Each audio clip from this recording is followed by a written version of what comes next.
go up now, you'll see the bullet holes on the bridge.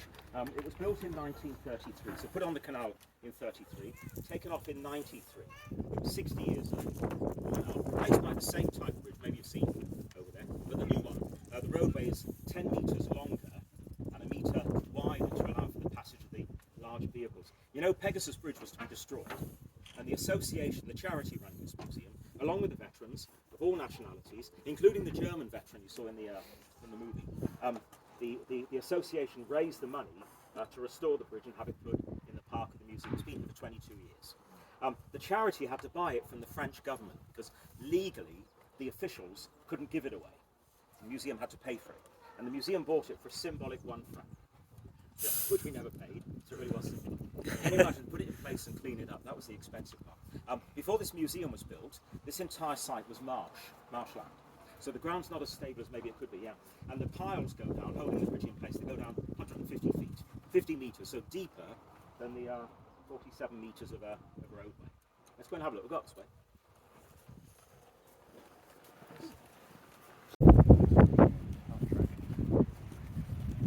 Question is it an American one or is it a captured German one? Yeah, good question, actually.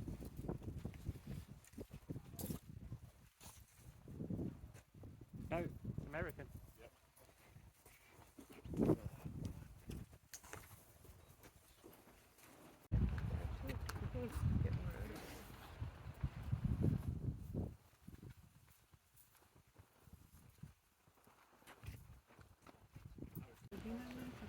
It doesn't actually listen that well.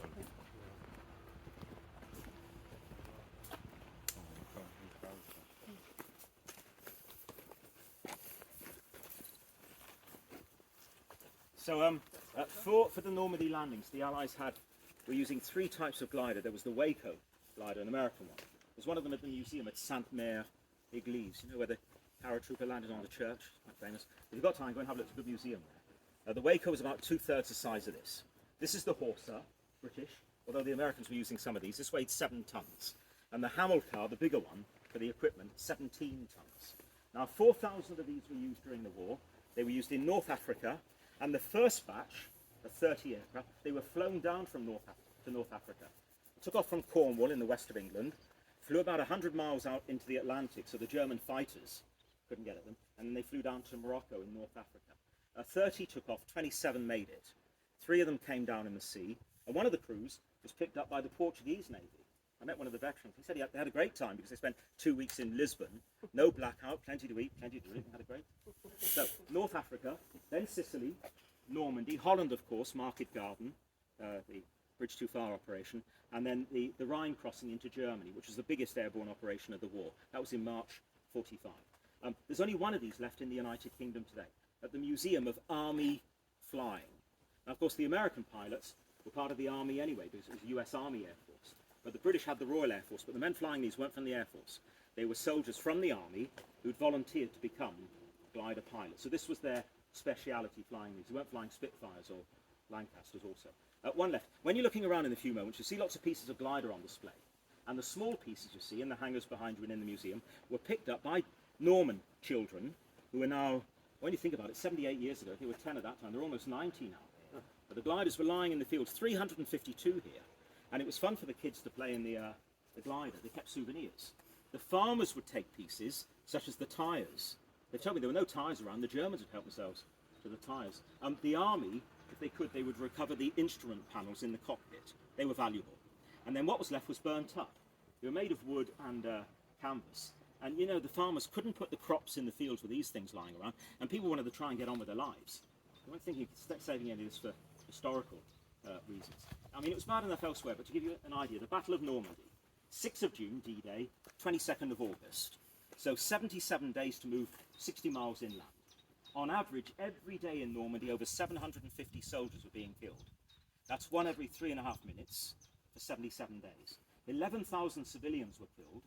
You know the images we're seeing of Eastern Europe at the moment. This was going on in Normandy. Caen was destroyed to 80%, 3,000 civilians killed. There's a town near Bayeux, you know where the tapestry is, and it was taken and retaken by the British and the SS 22 times. There was nothing left at the end of the battle. The German losses we don't know. 80,000 soldiers have been recovered. remains. But we estimate there could be up to 150,000 Germans killed in Normandy. We don't know, because no records were kept. And a German soldier was put in the ditch and covered over and forgotten about. So we don't know. But can you see, people really did want to get on with their lives. So no gliders left. This is made of wood. It's covered in fiberglass. It's about to be repainted. And we had it made for the 60th anniversary by some aviation enthusiasts, because we knew many veterans were coming back for the only time in 2004. So it's a copy. The tyres are real, authentic. The large ones were on an American glider, which had landed near Utah Beach. And a farmer had picked them up and had been using them on a cart. And we bought them off the farmer a few years ago for this glider. Farmers don't give anything away. Formula One prices. Now, 28 men would go inside and 2 pilots. That is the absolute maximum. There was space for 50 men. But you know, the space wasn't the problem, it was the weight. And 30 was the maximum. Usually 24, plus the 2 pilots. But John Howard, who commanded the troops here, he told me he wanted more men on the ground. So he managed to pack in 4 extra men. But he had to weigh them. Yeah, not the officers. You don't weigh British officers. He had to weigh them because he knew all of them would try and take a couple of extra grenades, a couple of mortar shells, a few clips of ammunition. Imagine 28 men with 10 kilos extra each. It's a quarter of a ton. He wouldn't have got the plane off the ground. He told me he was weighing one of the young men on the scales. And another man walked by him with a bucket full of grenades. So he found a bucket and put his grenades in. That's about 20 extra kilos. So you can see the weight was the important thing. So 28 men and 2 pilots, or a jeep with a trailer behind it, or a jeep and a gun called a 6-pounder. It was an anti-tank gun, 57mm. If there were troops only, as with the bridge operation, they go in the entrance, which is open. But of course, you wouldn't get a jeep in there. Look across the top of the door, there's a bar. See the bar? And then follow it down on either side. You can see it's been cut away. You can see the another door. You see that? The hinges are at the base.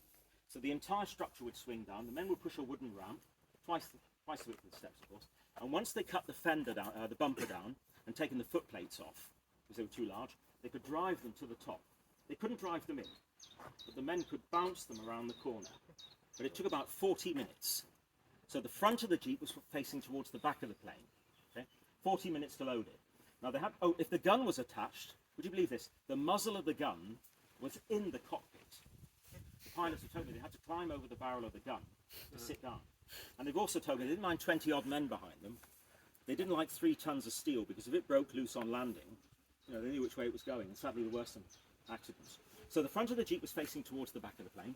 Then you see there's a bar on the side of the fuselage, where it stops near the wing, not at the back, but near the wing. Inside there were 8 bolts in sockets around the fuselage with pins, split pins. And once the plane had landed, the men would pull the pins, slide the bolts, and the tail usually fell off. But in England, when they were landing in a rough field at 70 miles per hour for training, if they hit the ground hard, the fuselage could twist slightly. And if it twisted where it usually did, near the sockets were no longer aligned, and they couldn't get the bolts off. So to be absolutely sure they'd come off, the technicians from the Air Force, they placed explosive charges on the bolts. And the young men were in these things, blowing the charges, if they could, before the glider had stopped on the field. So the front part, which had the equipment in it, left the tail, which was empty, a few meters behind. Underneath the Jeep, 2 steel ramps, took the chains off, slid the ramps, and the Jeeps came out the back. And you know, the young men were sat in the Jeeps with the engines running as they flew into Normandy. So they were warmed up, ready to come out quickly. Can I show you 2 things? And I'll leave you to look around. First of all, the black and white lines. Now, I'm sure you know, these are the D-Day recognition bands. So the Allied gunners on the ground could see they were Allied planes. It was to stop the Allies firing at their own aircraft. Of course, the enemy could see them. They were firing anyway. Because if there was a plane flying around, the Germans were pretty sure it was an Allied one. It wasn't German. Before landing here, the Allies had flown into Sicily. And they'd taken off from Tunisia at night, flying over the sea towards Sicily. And the Allied fleet was at sea, bringing in the ground troops to land on the beaches. And somebody opened fire. There were no markings. And the entire fleet opened fire. 71 gliders ended up in the sea. 289 men were killed, were lost. Now, some of the planes were shot down. Some of the young tug pilots, who'd never been in action before, I'm not making a judgment, I'm just telling you what happened. When they came under fire, they released the cables miles off the coast and flew away. The gliders couldn't get to the shore. They landed in the sea. The men were drowned in the gliders. And that's why it became a court-martial offence for the tug pilots to release the cable. It was always understood the glider pilot released the cable, not the tug pilot. Well, to try and avoid being shot down here, the men and women in the UK, the Queen also, when she was in the army, they put the black and white lines on the glider the bomber, the fighter aircraft. 11,500 aircraft to paint, more or less. I've seen the bill for the paint. 90 tons were used. If they'd started painting weeks before D-Day, can you imagine the few German reconnaissance planes flying over the UK would have seen what was going on? And they could have copied the Allies, the Germans, which they did later on. So it had to be done just before D-Day, which was planned for Monday, the 5th of June. Recall the weather was bad, it was delayed a day. On Sunday, Saturday, Sunday, 3rd and 4th of June, the men and women painted on the 90 tons of paint. Now, can you imagine, 19 years of age, they told me themselves, they were given a tin of paint and a floor brush, couldn't care less, and they were told to put it on. Can you see the lines are wavy? That's how it's done. You look at the archive images, and how time to put tape down. And can you imagine at 1,500 feet, 500 metres, who cared if the lines were straight or not, as long as you could see them. Maybe one more thing, come and have a look at the tyres. I'll show you the tyres. We paid enough for them. So.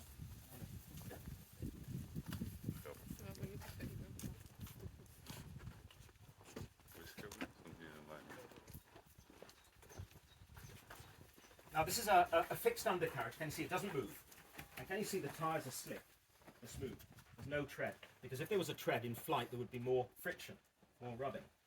Which is a problem for the plane. Being smooth, of course, the air would slide across more easily. This is a shock absorber, like on a bicycle or a bike. And when it's hit the ground, the tube at the base would slide up, hit the rings made of rubber to absorb some of the shock. But can you see, held on by pins, and this could shear off on landing if they hit the ground hard. And the glider would ricochet down the field. And to try and protect the belly of the fuselage, can you see underneath the ski with a huge spring? And that spring was there to take the shock if this had come off when they hit the ground. And when you go in the museum, next to the Jeep, you'll see the skid from number one glider. The veterans have told me when they landed here at the bridges, they opened the doors before landing. So if they were jammed open and not jammed closed. And they could see what they thought were tracer bullets. 1 in 5 bullets usually lit up at night, so the men could see what they were firing. It wasn't tracer, there was a steel plate on the base of the skid. And it was the sparks coming off the skid they could see through the window as they were landing. These are baggage compartments, that's all. In the museum, you'll see at the back of the museum the long steel containers, which could be dropped by parachute. And 4 parachute containers, without the chutes of course, would go in each wing. And once the glider had landed, the men would open the hatches and take the containers down. And for the bridge operation, this was the mission for the glider pilots, to take the containers down and take the ammunition to the men defending the bridges. But they were told not to stay on the front line, because their duty was to get back to England. As soon as they could, they walked down to Sword Beach, or made their way down to Sword Beach, the Americans, Utah, on any ship which would take them back, because they were too valuable as pilots to be left on the front line as soldiers. They just carried a letter, I presume. That's right, yeah, there's a copy of one in the museum. Anybody can do that. I'm sure some of them would like to have done that. Yeah. I'll leave you to look around. If you have time, go and have a look at the exhibitions. There's one on the Bailey Bridge, the glider, and that's an authentic piece of a glider which came across the Royal Air Force, the RAF Shawbury in Shropshire, and the Army had that sent across from England a few years ago. So have a look around. If you haven't seen the film, there's one every 15 minutes, so when you're ready, come back in and watch it. Thanks a lot. Have a good evening. Thank you so much.